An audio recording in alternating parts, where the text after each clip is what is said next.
Well, I would have sent you a better one. Anyways, no worries.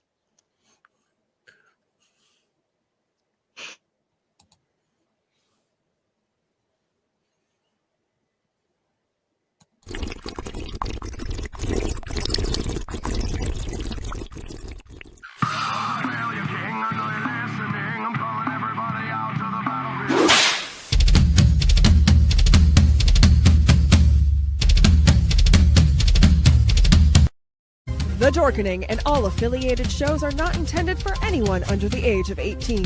The following may contain discussions or scenes that have adult situations, graphic violence, nudity, strong sexual content, and graphic language. This show is intended for mature audiences only. Viewer discretion is advised. Everyone thinks because you're a zombie, you don't know good coffee. Well, they're wrong. We have very active lifestyles. It's not all wandering the countryside aimlessly or scaring passing motorists. And we all love a good cup of joe. And there's only one brew that gets my seal of approval.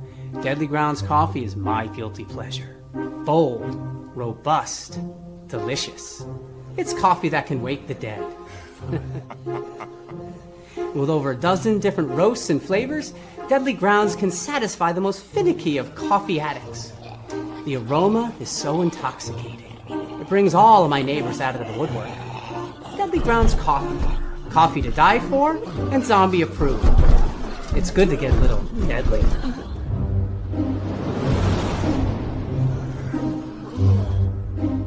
Use the front door! Oh, they're so disgusting.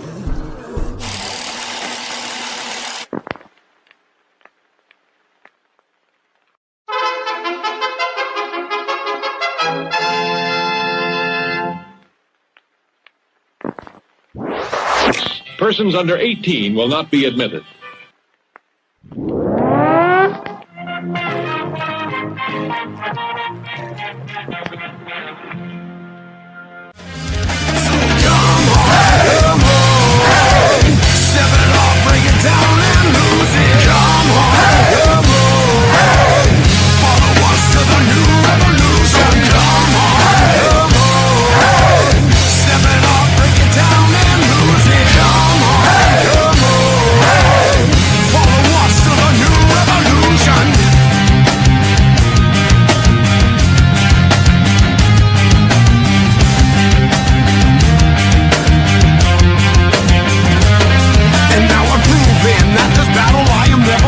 I'm choosing to ignore the cuts and bumps and bruises. I'm cruising through these haters, leave them looking stupid. They foolish if they think they'll ever hear my conclusion. I'm through with all these part-timers and their excuses. I'm bruising eagles left and right every time I do this. I'm shooting for the top, no I'll never settle where you did. The future's in my hands, my grip will never lose it. My crew is ready to obtain the absolution, removing any doubt that we was ever fooling.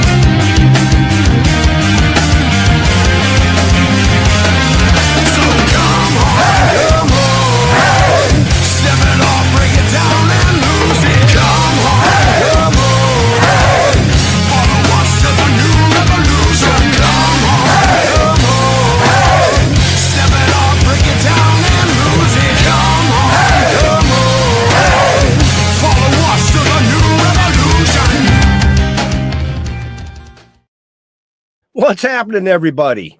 Welcome to another kick-ass episode of Still Toking with. You know who I am. I know who you are. I think. Maybe. Maybe not. I don't know.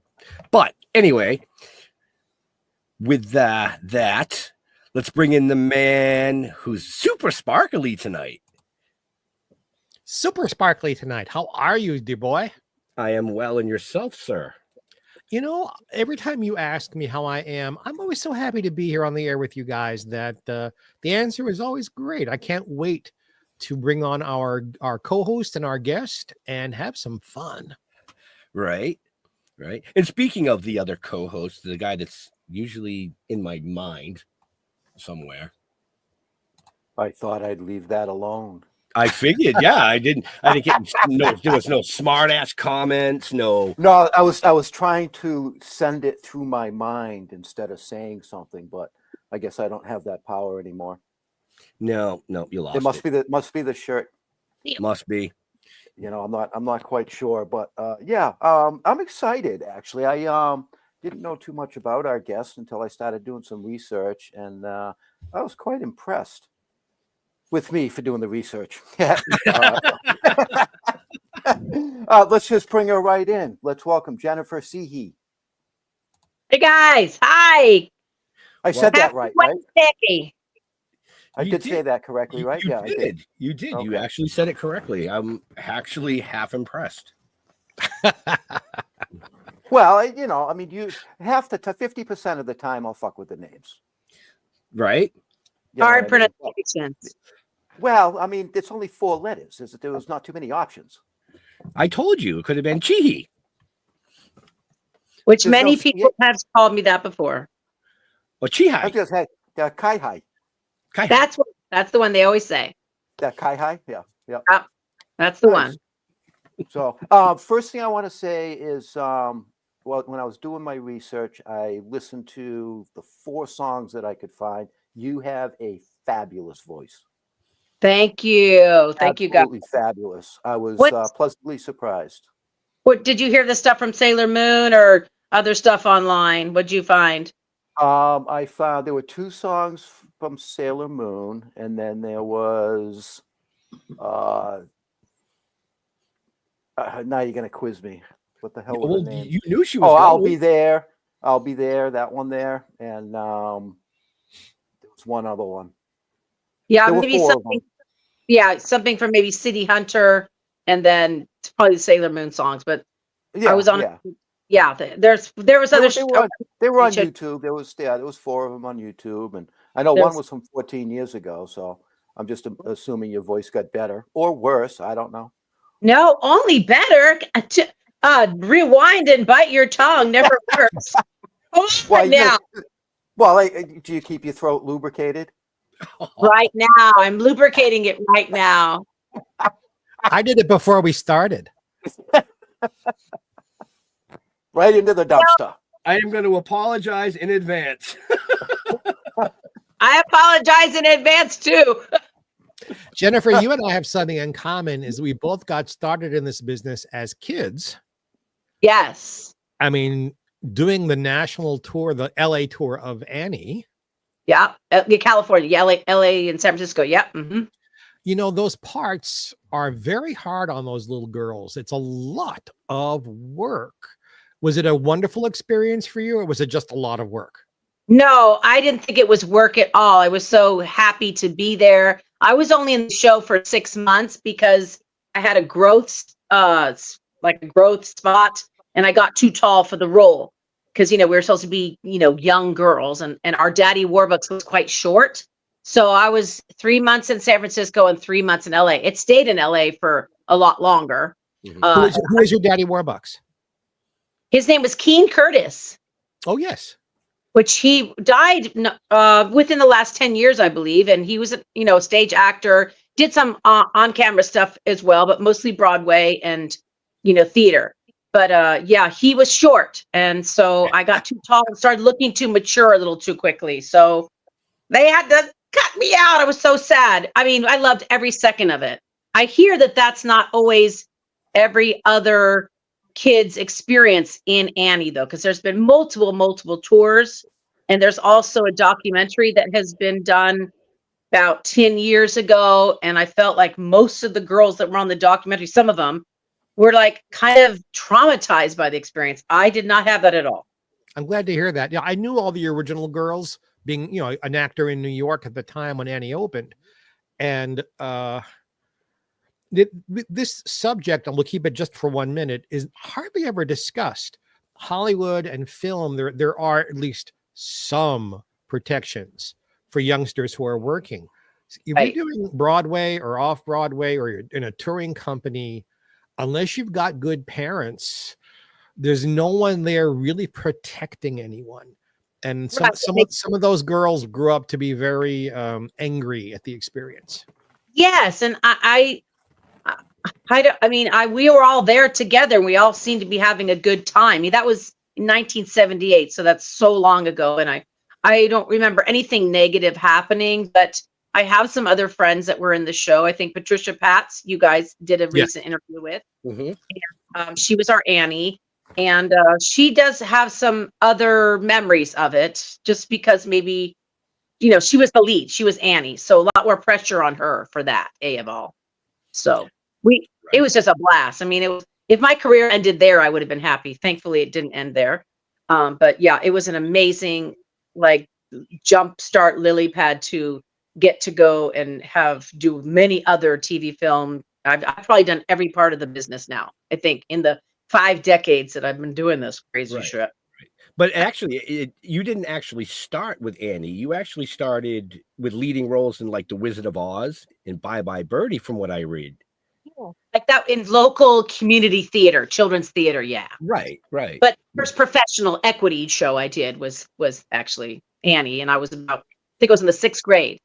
I had to leave my 6th grade class to do the show. I remember that was really exciting because everybody in San Jose, California, I was like a star. I got in this big show, and they were all excited. She's going off to be in a show.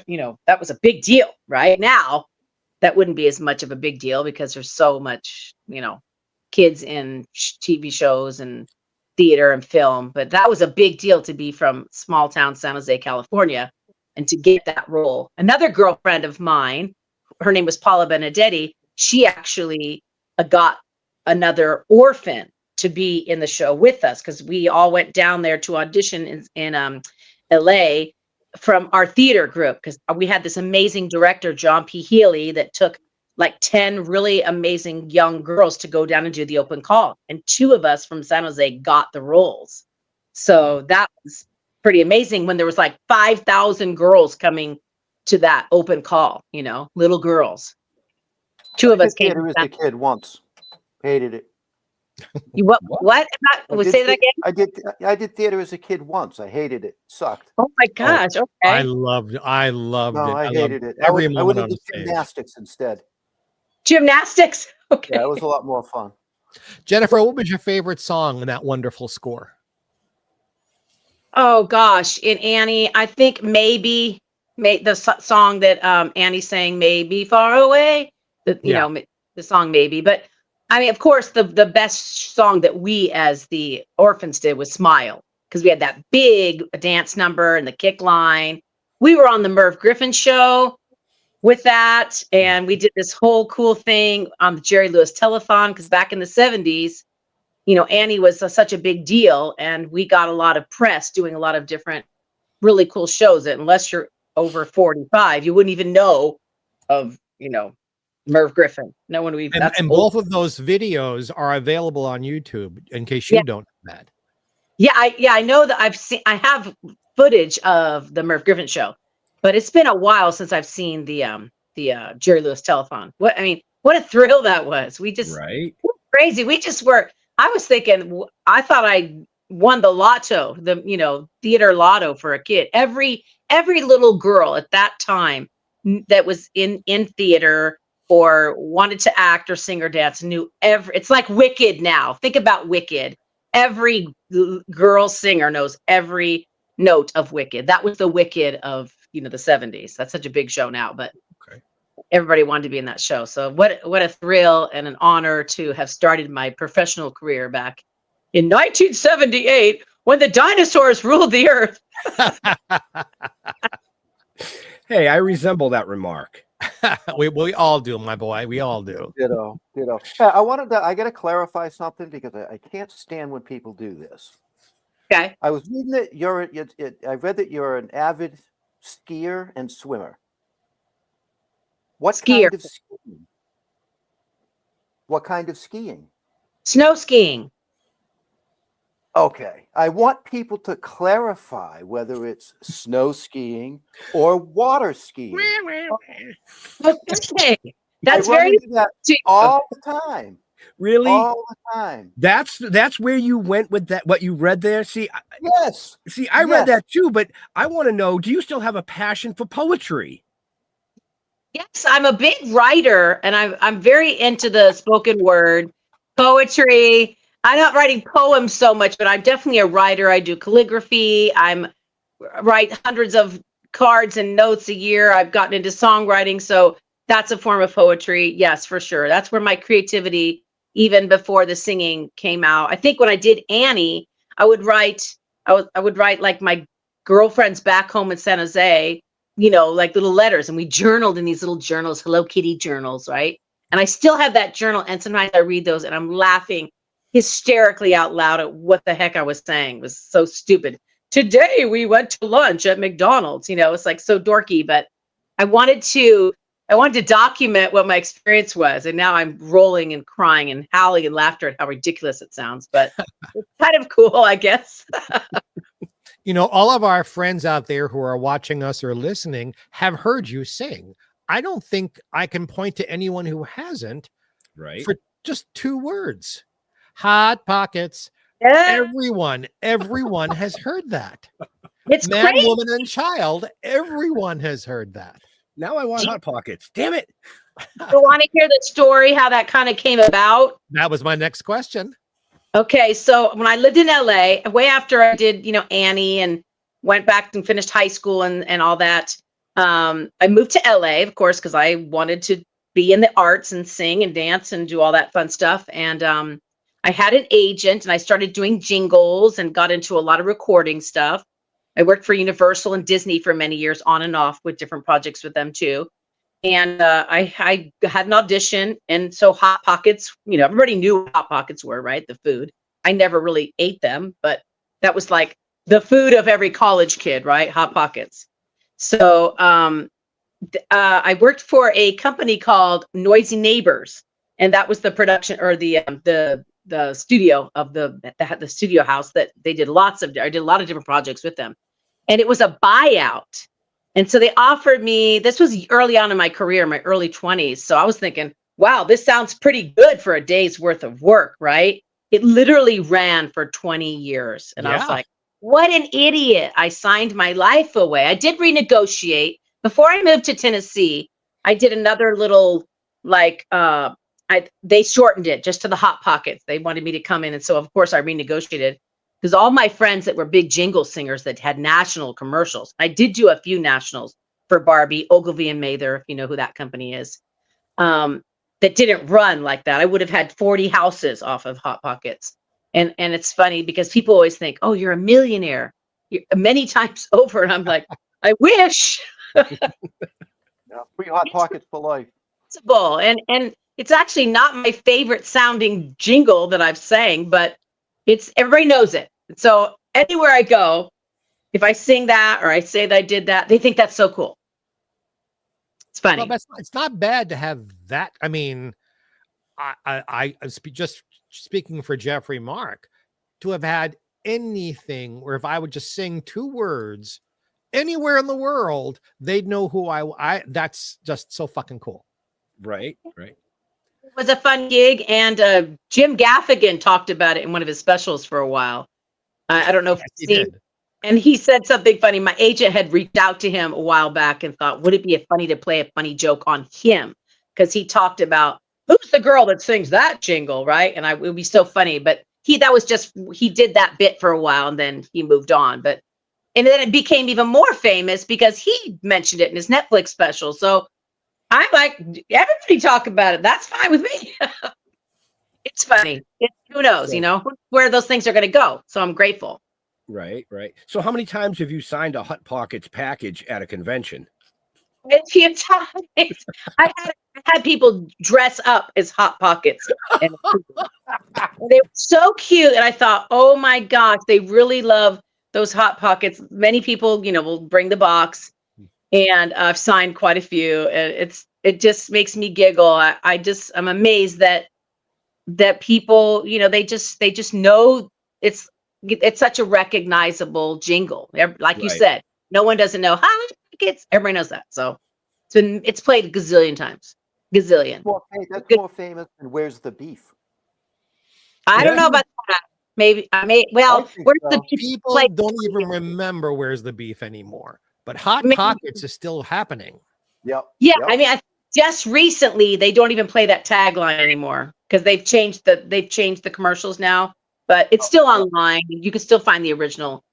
When you want a hot meal without a big deal, what are you gonna pick? Hot Pockets, and it's a whole 30-second jingle. So it's still, you can find it on YouTube, of course, like every cool thing or non-cool thing on YouTube, you can find it. Hey, Cass Elliot made a ton of money singing "Hurry On Down to Hardee's, where the burgers are charcoal broiled." She made more from that than some of her records.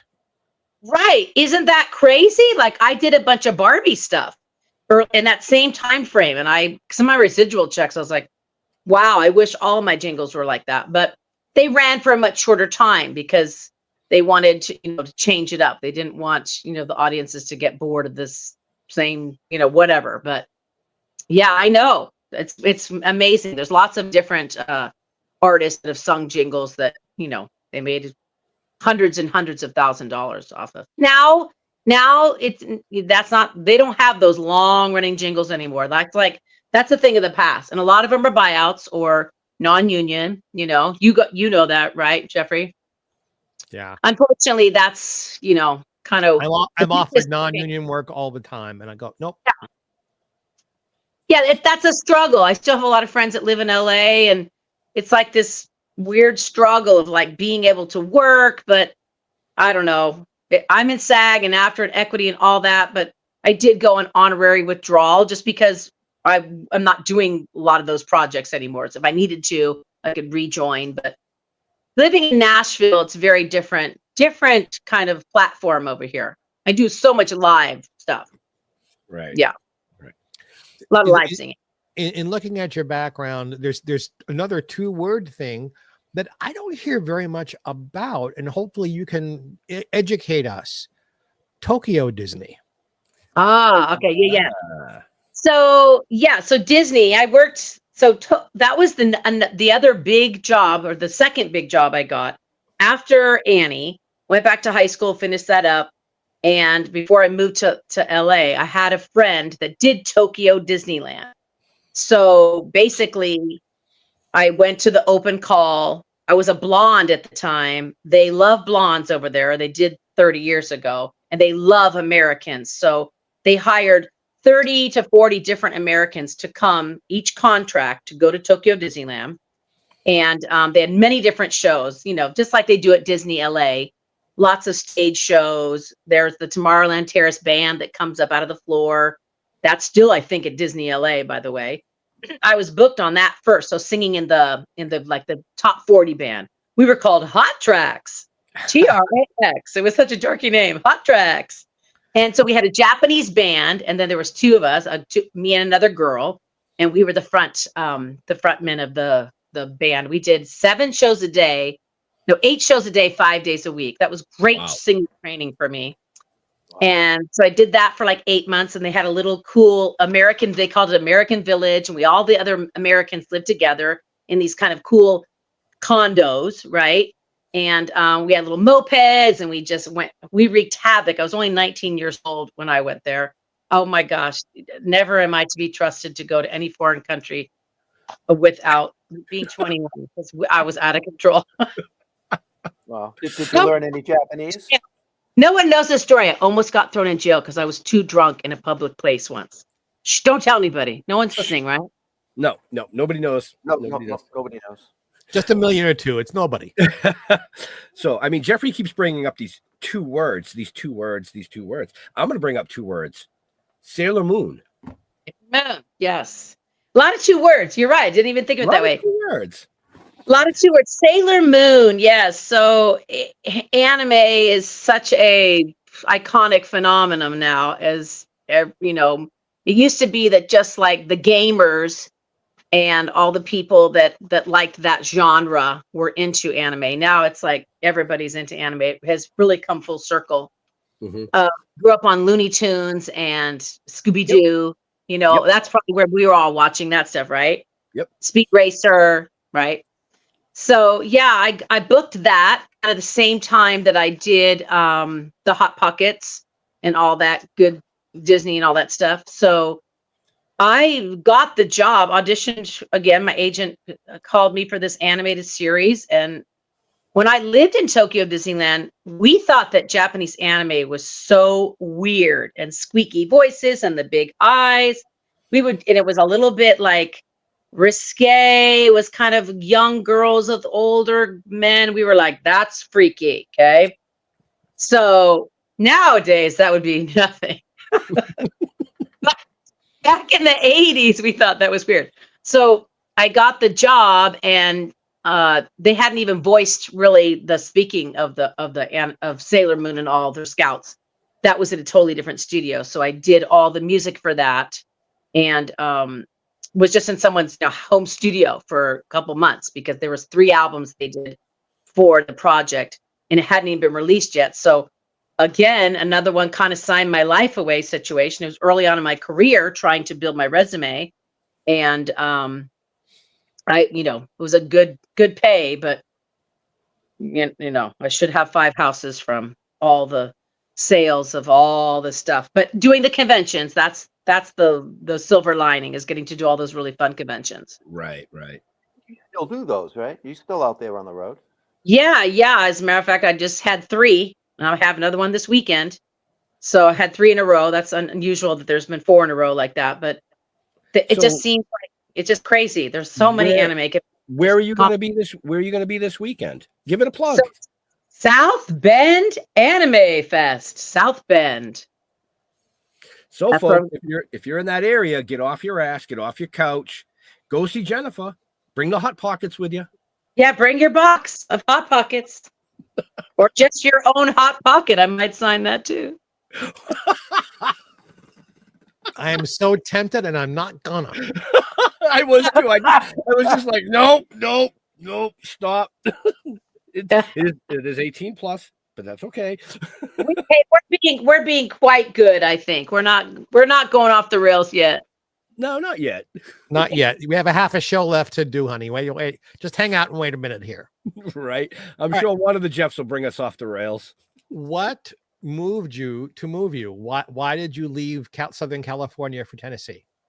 Yeah, so I was also on another TV show on Nickelodeon called Roundhouse. Yes, you were. Was really super cool project I did. And after all that, I always was into live performing and singing in bands, big horn bands, and I wanted to be an artist years ago, and that just wasn't supposed to be the lane I was going down. It didn't quite happen for me. But after I was in this girl group, I teamed up with another girl who was my best friend for many, many years. And she was a country songwriter. And so we were in this duo together. And I was flying back and forth between LA and Nashville. And we started getting a lot of meetings and such. And I thought, you know what? I want to move there, because I'd been going back and forth for like 2 or 3 years. And I loved Nashville. So I felt like I had kind of done everything I was supposed to do in LA. So I took the move in 21 years ago, and we ended up not getting a record deal, and that's fine. It didn't work out. And then I was kind of a big fish in a small pond when I got here, because there wasn't a lot of pop singers.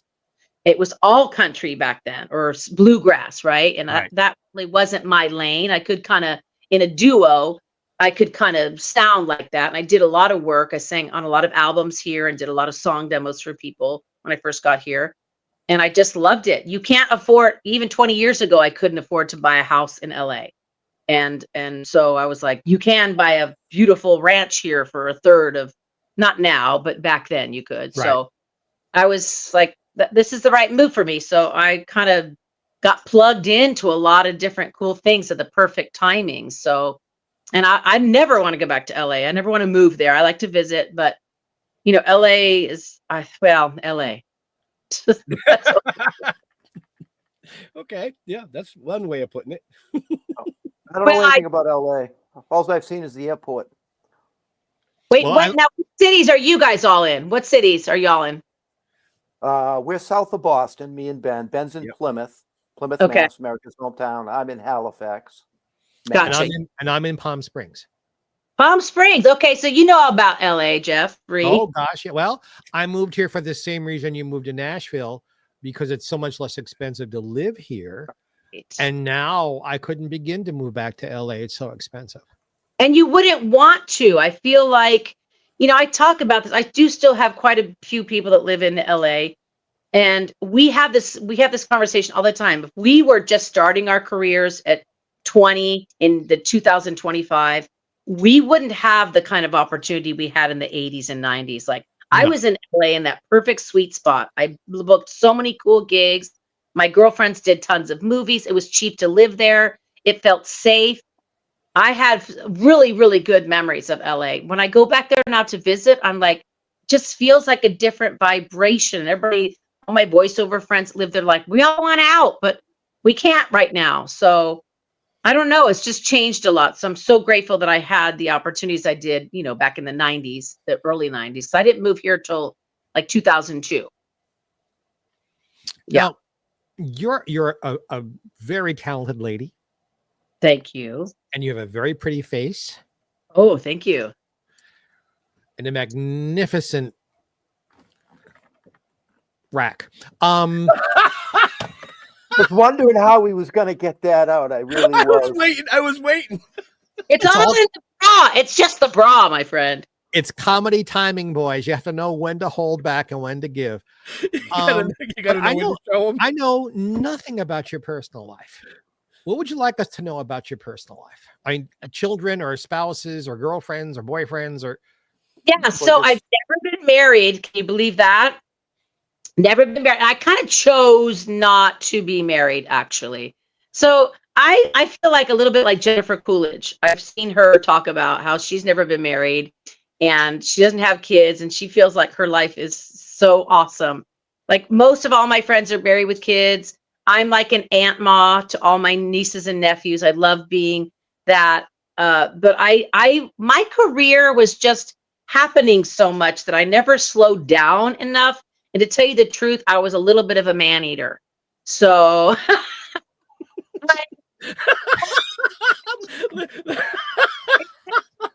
I had a few situations, don't tell anybody. But I would get bored. I would get so bored of one guy for too long. So, and and then when I did want to settle down, I was like, ooh, it's much harder in your 40s and 50s because then there's no good ones left. It's like all those dating apps. It's crazy. Like they should just put them all together and call it what's left. This is what you go stuck with. Right?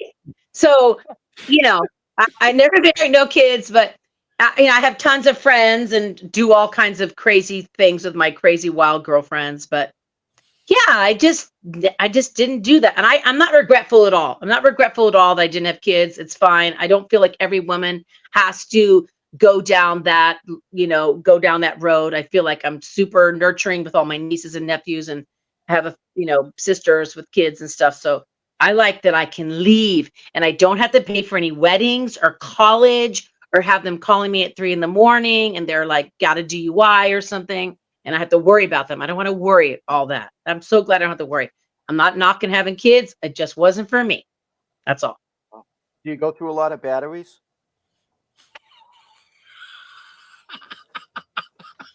My gosh. You know what? Well, they're rechargeable by USB today, so. Batteries. It's plugged into the wall. You don't need batteries.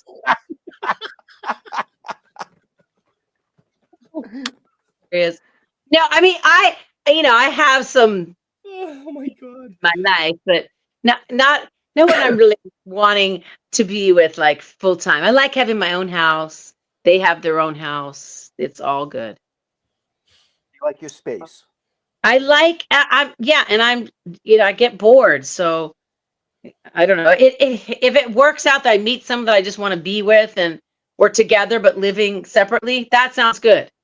Like someone in another state would be good for me. Just got to see him maybe once or twice.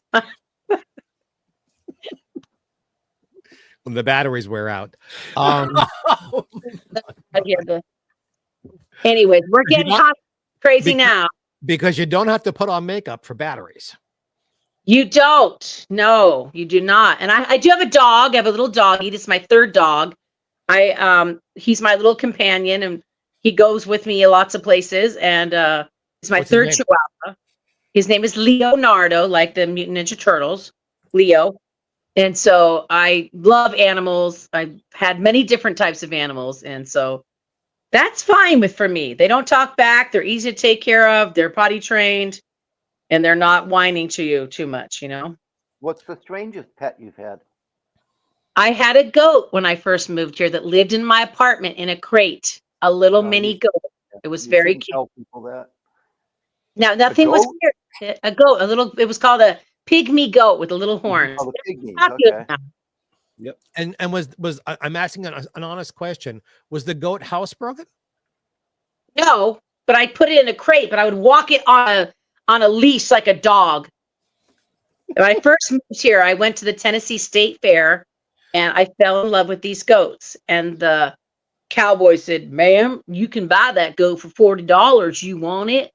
And I said, "Yes, I would like that goat." I didn't know anything about raising it. First of all, they're herding animals. You can't just have one.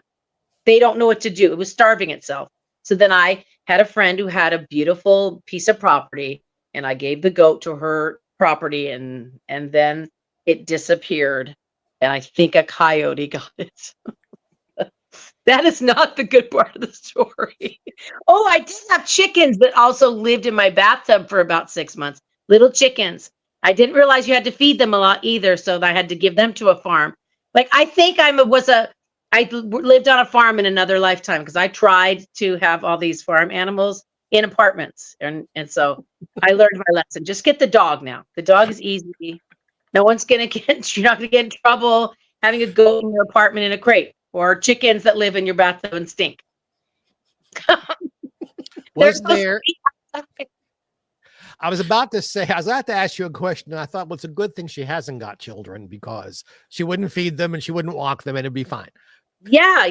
That's yeah. Well, We she just- would pay them because they'd be in the tub. Yeah, they beat the tub.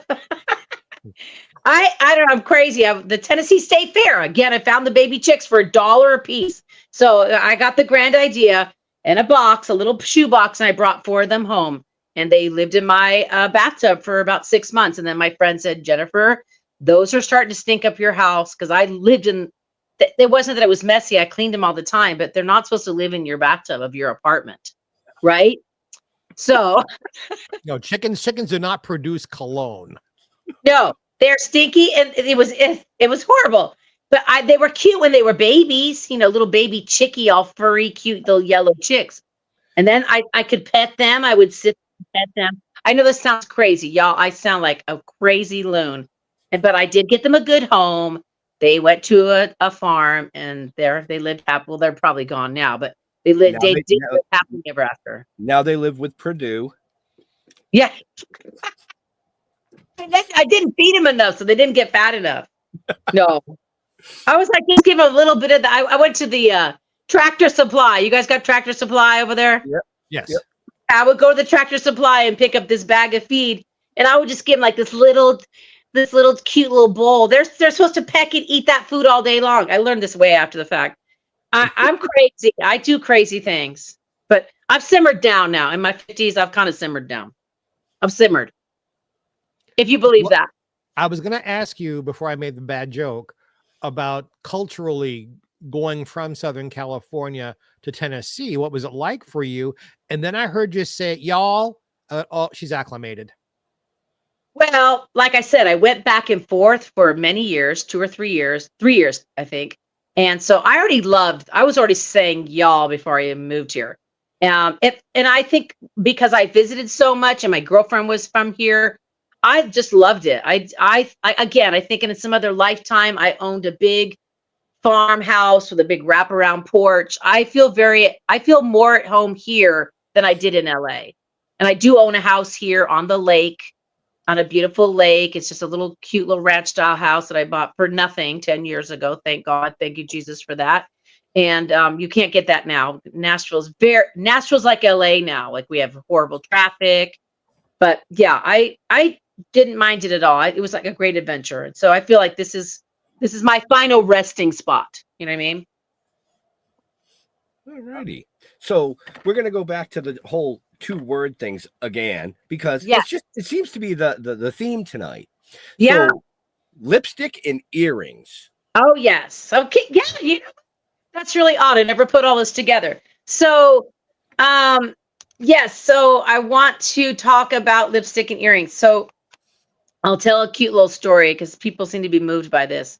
Facebook is a brilliant way to connect people that you haven't seen in a long time from high school or whatever, right? Mhm. A couple years ago, I was scrolling on Facebook and I see a video, like a Facebook Live of a girlfriend I went to high school with. And she's talking about this foundation she had started for one of her best friend. Her name was Jane, and she was it's called Jane Sparkle, and she was needing people to donate earrings and lipsticks because she had died of cancer, and so she started this whole foundation called Jane Sparkle. And once a year, her and all her crazy cute gal pals get together, put together these little special like gift bags, and they take them to women that are getting infusion at cancer centers. So that this project has grown and grown and like really taken on legs. But about 4 years ago, when I first saw her video, I was like so moved by the story that was she was talking about on her Facebook Live. I called her, hadn't talked to her since 1984. And I was just going to reach out because I'm a jewelry maker. I make all this crazy jewelry, everything I'm wearing, Yeah. my jewelry. I love jewelry.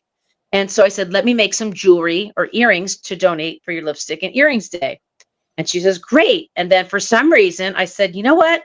I'd like to write like a theme song or like just a beautiful song for Jane's foundation, for Jane Sparkle. And she's like, what? Because she hadn't seen me since 1984. And I told her I'm still in the business.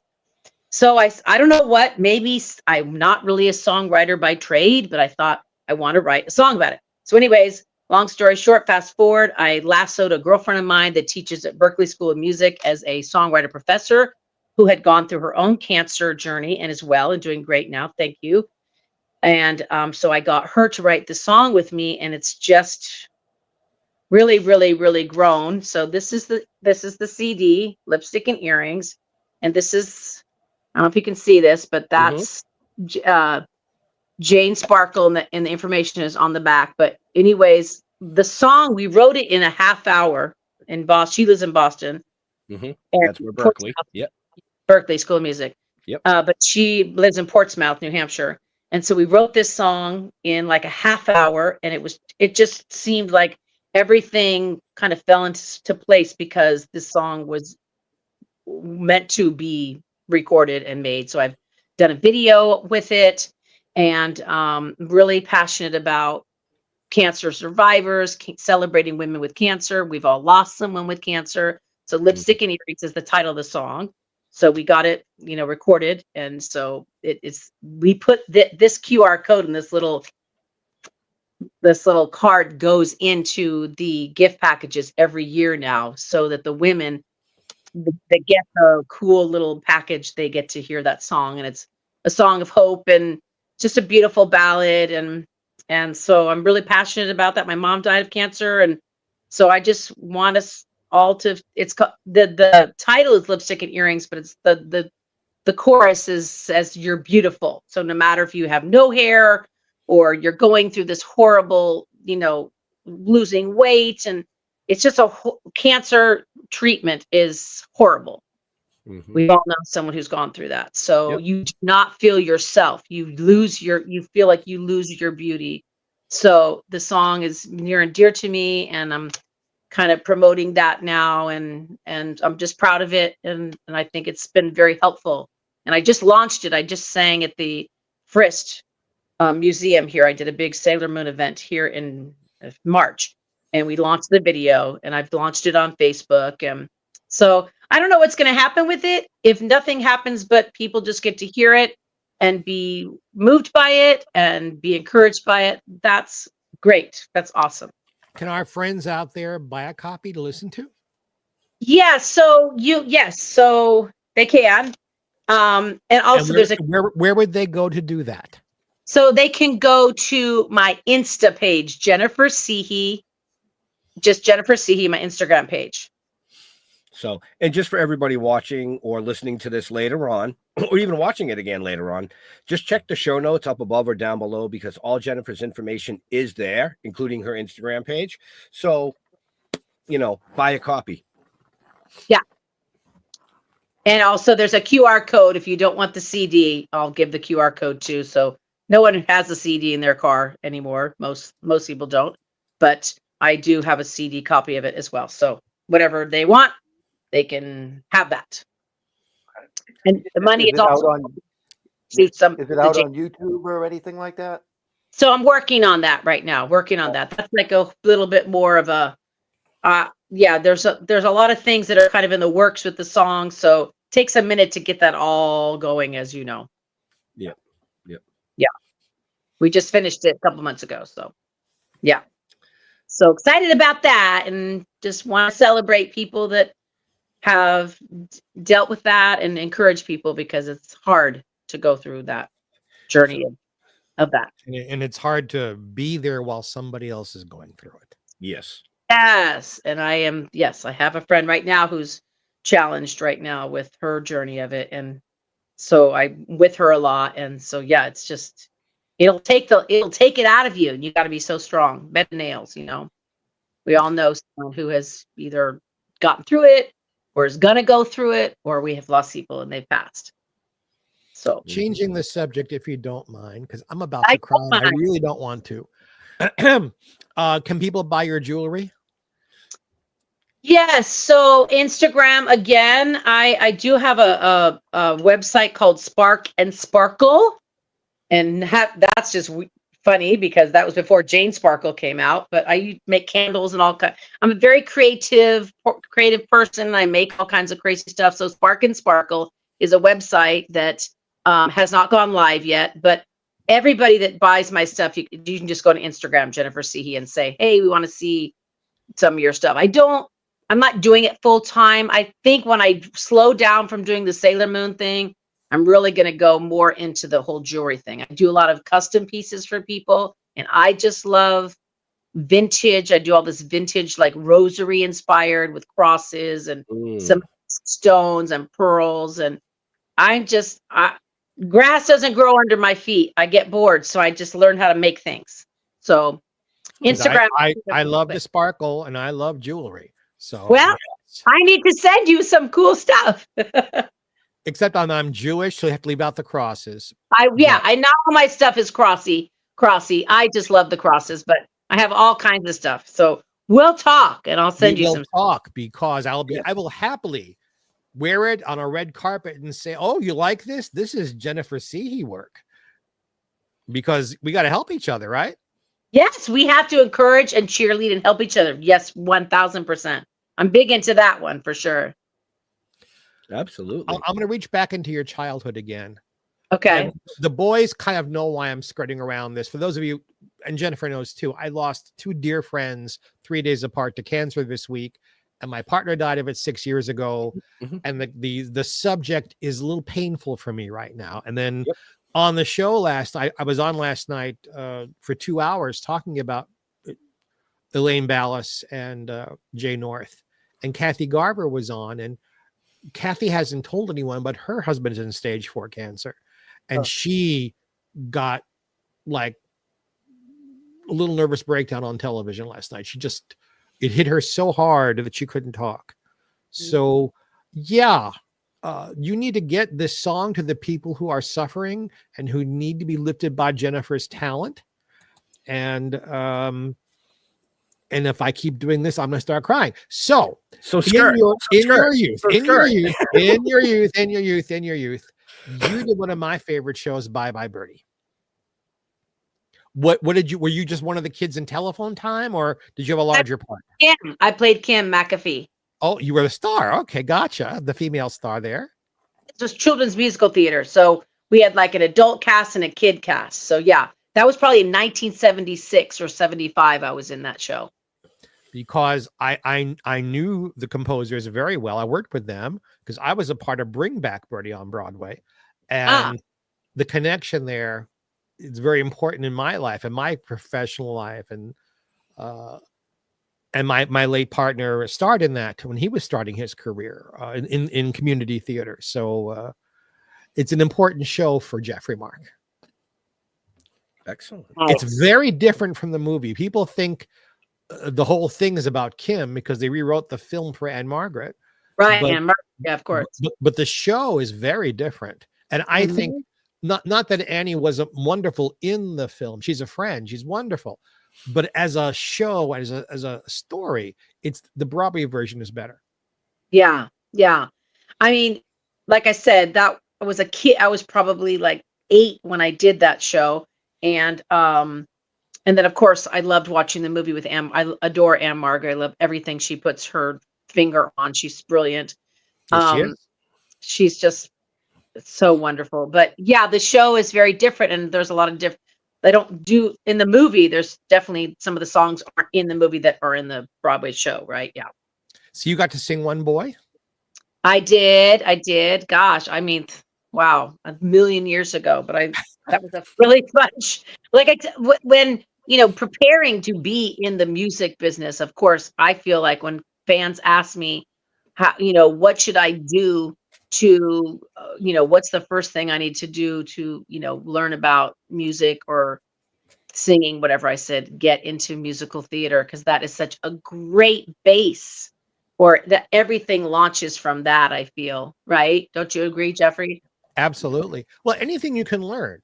Those of us, especially who got started as kids, Yeah. you have to be a sponge and be able just to absorb everything you see and hear and do. And you learn what to do. You also learn what not to do. And that helps to grow you. And then the rest of it is perseverance and ambition. Because you can have all the talent in the world, but if you haven't got perseverance and ambition, you're going to get run over by a bunch of people who aren't as talented as you, but who do have it. And you know what?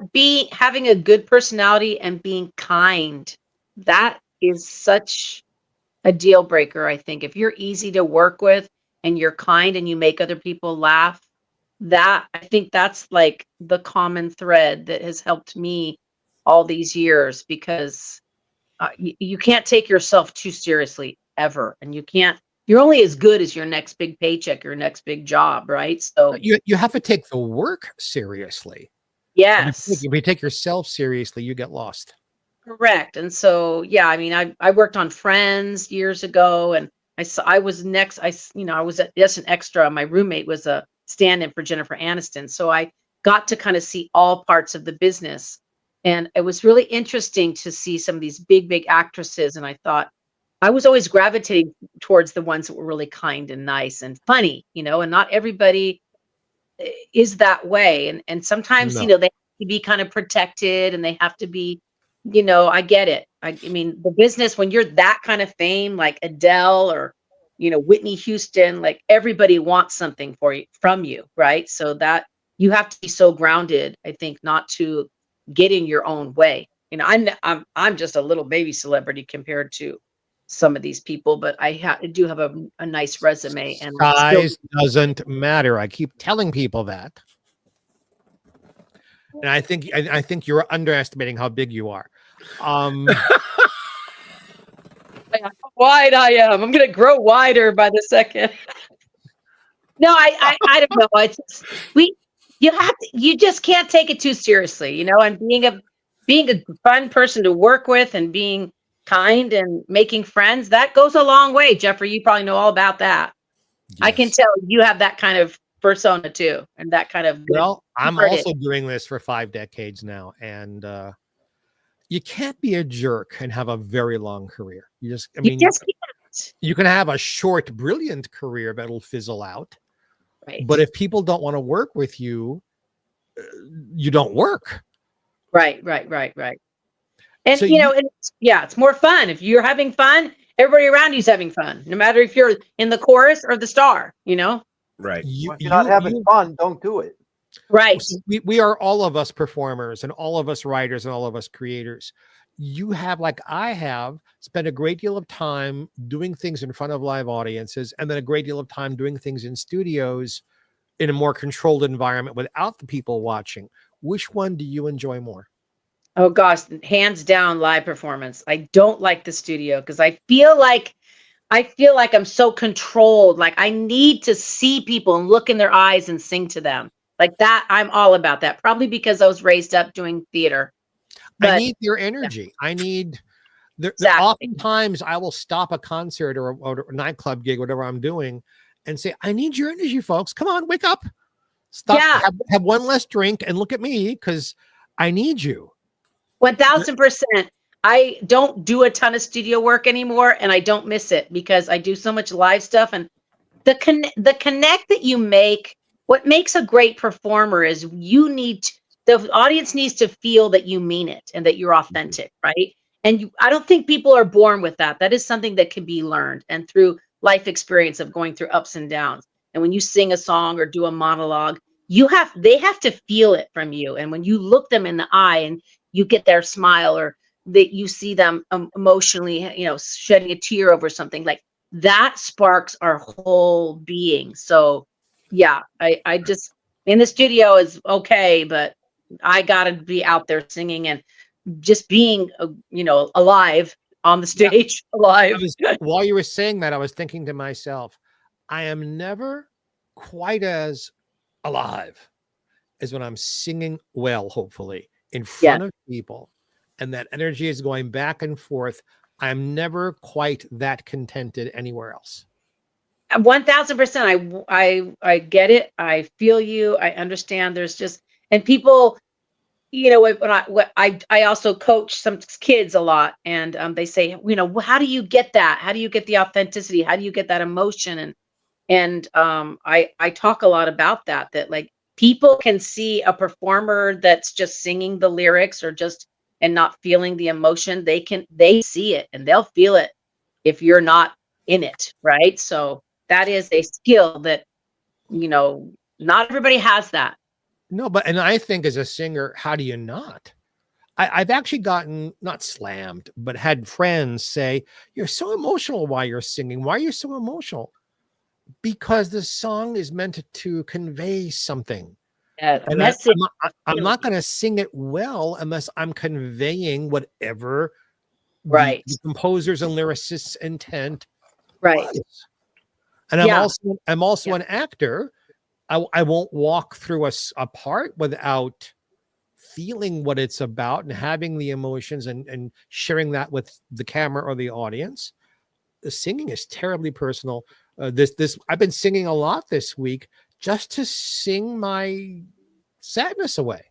Well, so this is I 1000% agree with you. And I also tell people music is therapy.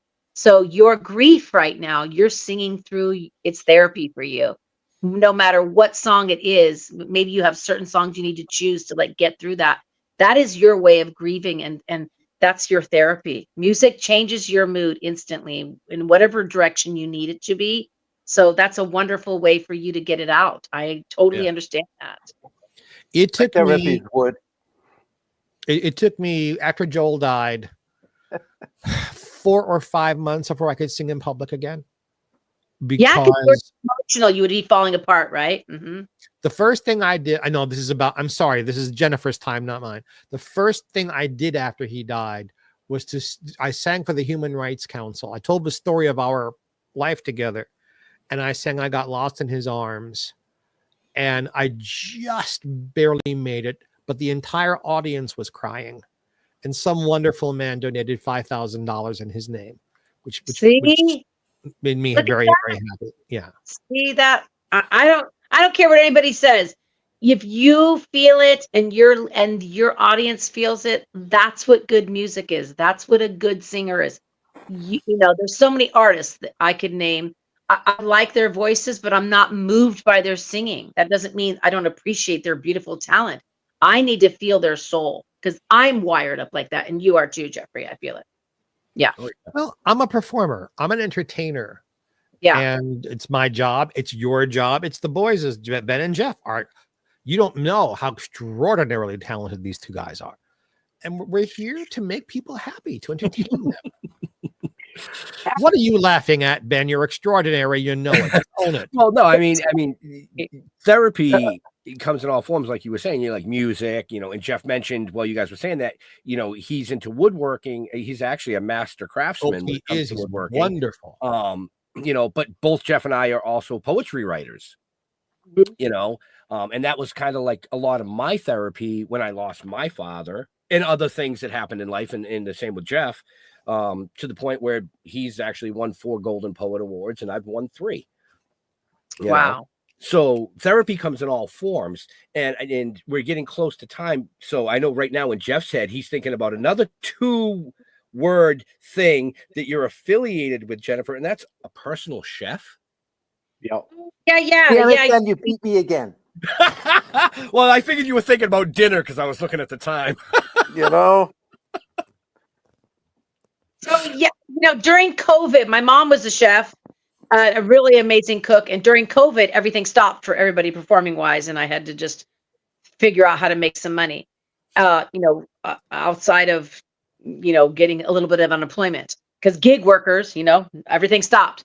So I had always been an entertainer and had people entertain at my house, cook a big meal, and I've always loved cooking. And so my neighbor here in Old Hickory Village, she convinced me to start chefing for our village, for our little neighborhood. So all during COVID, I cooked for our neighborhood, and my little 2-word company was called Village Eats, good food for good people, because we live in Old Hickory Village. Another 2-word thing. This is definitely a theme here that you guys just may be aware of. So Village Eats, good for good people. So yeah, I still do a lot of cooking just for myself, and I do have a couple clients I still sort of cook for. But after COVID sort of simmered down, everybody got back to work, and so I was cooking for like 10 families, and that was a lot, but thank God I had that, because that helped me during COVID. And I delivered to them to the house, and everybody was happy because it was really good food that was low cal, but tasted really good. So what's your favorite dish? Oh favorite gosh, dish my to make, not to eat. Oh, to make? Oh my gosh. I have so many, but I love making Asian food, Asian inspired food. So noodle bowls and shrimp. I love to cook shrimp. Pork tenderloin. I love like blackened pork tenderloin with this drizzly mustard sauce with like cranberries and cherries. It's quite good. I don't know. I think that when you're a creative person in life, the world is your oyster. You just can keep learning more things, right? You guys are probably very wired up the same way. Once you have one creativity, I think that's just like our jumping board to go on to more creative stuff. So I want to learn it all, most of it, some of it. It's funny because, I live my life where creativity wise, if somebody says, hey, can you make this for me? I'm like, sure. Well, have you ever made it before? No. Well, what makes you think you can do that? Well, there's nothing telling me I can't. Right. Exactly. Right. And that's how I live my life. Yeah. Right. I don't know. She had me at pork tenderloin. I mean, I'm like, I'm pork. I do a lot of stuff with pork. I'm not a meat eater very much. I chicken and fish and turkey. So I don't like steaks not like them. Steaks aren't my thing. That like get the barbecue out, and that's a good, but I like to cook with fine ingredients. I'm kind of a foodie, like a gourmet-ishy, but good for you. I'm doing Jewish cooking this weekend for Passover. Oh yes. What are you making? I am making chicken soup and matzo balls, chopped liver, homemade chopped liver, chicken soup also homemade. Yeah. I store-bought gefilte fish because I can't eat it. Right. And then a baked chicken and a potato kugel. Oh yes. Cream spinach, and then we have a coffee cake I've already made for Passover, and I bought macaroons. So we will have plenty to eat, and of course matzah. That sounds like a very delicious cornucopia of delights over there. Well, next time you're on the West Coast, Jennifer, I'll cook for you. I would love to. I have a lot of Jewish friends and grew up in LA, where I sang in a Jewish band for a long time. So I know all about all those delicious dishes. So that's fun. So fun to do. What is a Jewish band? Oh, so I worked. I used to. So I worked with this crazy guy in LA, and all we did was bar mitzvahs and bat mitzvahs. I would do 4 in a weekend sometimes. So I learned a lot of like all the Jews. Yeah, all that. There's lots of other songs that they, all the different songs for bat mitzvahs, bar mitzvahs. But anyways, yeah, I sang in this band. The guy was called David and Gila. I don't know if you know that name, but I do. As a matter of David fact. Jacobian. I worked for him for like 15 years when I was in LA, and was his main singer for a long time. And man, I felt like I became Jewish through osmosis because we did so many bar mitzvahs at bar mitzvahs. Well, it's more fun to become Jewish by injection, but I appreciate that.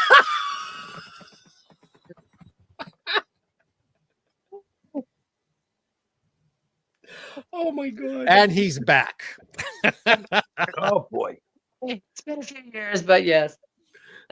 Oh my god! Wow. Oh boy! On that note, No, Right? shoulders down. oh, so we are a little over time, which is fine by us, but we don't want to keep Jennifer all night. And I know Jeffrey, or Jeff, is thinking about his dinner probably being cooked as we speak. Yes. So, Jeffrey, Mark, any last questions for our guest? No, actually, I think Jennifer, you're a doll and a half, and so much fun to be with. And get my address from the boys. I would love to wear some of your jewelry. Yes, I wear can make something special. I wear clip-on earrings, I see that. but I only wear one, like a pirate. Pirate. And I wear bracelets, and I don't know if you make. Do you like brooches? Do you like brooches? Yeah, sure. Because I As have a long as lot of vintage brooches, neat vintage brooch, but I think you might really rock that look. I will do my best, and anywhere I go, I will brag that I'm wearing Jennifer Cihi. Oh my gosh, I would love it. That's so fun. Thank you. My You guys pleasure. are a blast. You're so fun to hang out with. Aren't they? They're wonderful. Two wonderful men. I'm curious, is any of your poetry published?